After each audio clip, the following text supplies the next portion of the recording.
বন্ধুরা, এখানে দেখে চ্যানেলের নতুন ভিডিওতে আপনাদের প্রত্যেককে স্বাগতম। এবং আজকের ভিডিওতে আমরা কথা বলতে চলেছি প্রজাপতি 2 এর কিছু হাইলাইট ডিটেলস। এর আগে আমি প্রজাপতি পার্ট 2 এর হাইলাইট ডিটেলস একটি চ্যানেলে রেখে যাচ্ছিলাম, যার মাধ্যমে ডিসকাস করতে চেষ্টা করেছিলাম যে কী হতে পারে ক্রিয়েটেড গল্প। পরবর্তীতে যখন দেব তার নিজে পোস্ট করছেন, দেব স্যার যখন নিজে পোস্ট করছেন, দেব নিজে পোস্ট করে ডাইরেক্টলি দেখাচ্ছেন, সেই ডাইরেক্টের মাধ্যমে আমি আরও কিছু হাইলাইট ডিটেলস আপনাদের সামনে তুলে ধরবো। এটা বড় খারাপ হবে না, কিন্তু as a YouTuber, as a film lovers আমার খুব ভালো লাগবে।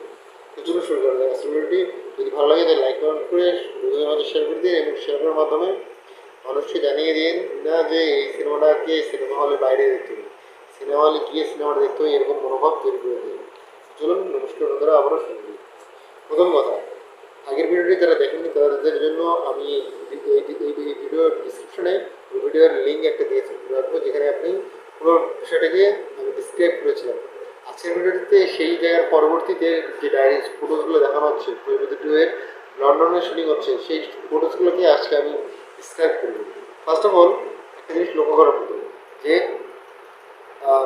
প্রজাপতি 2 এর ডিরেক্টর অভিজিৎ সেন, ইয়েস।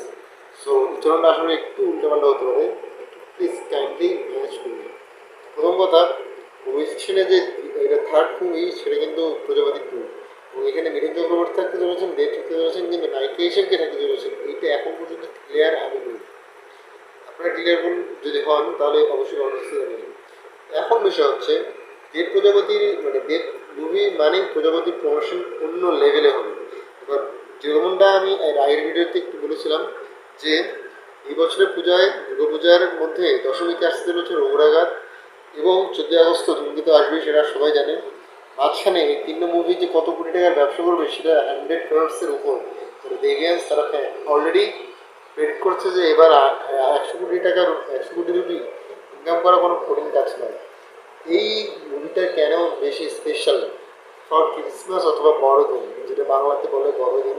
তো ক্রিসমাসে দেখুন, ফার্স্ট অফ অল কম্পিটিশন খুব বেশি থাকবে, কিন্তু কম্পিটিশনের মাধ্যমেও কিন্তু হল শেয়ার বা, যদিও আপনারা সকলে জানেন কিছু না দু একদিন আগে ঘটনা যে ধূমকেতু নামে যে মুভিটি ছিল, সেই মুভিটির যে গল্পটা ছিল, গল্পটা দেখার আগেই, সিনেমাটা দেখার আগেই একজন হল মালিক বা একজন ডিস্ট্রিবিউটার সেই মুভিটাকে 3 কোটি কি 4 কোটি রুপিতে কিনে নেয়।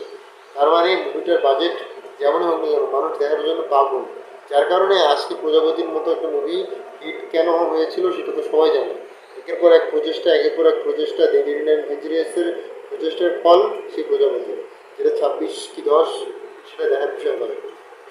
বিষয়টা হচ্ছে এর 25 সাল, এবং 25 সালের মধ্যে কতগুলো মুভি আসতে চলেছে দেবেন, এবং সেই মুভিগুলো হিট হচ্ছে কীভাবে। এই বিষয়টিকে যদি কেউ অ্যানালাইসিস করতে পারে তাহলে সেই ভিডিওর জলটা হয়ে যাবে। দেখা হচ্ছে, নমস্কার।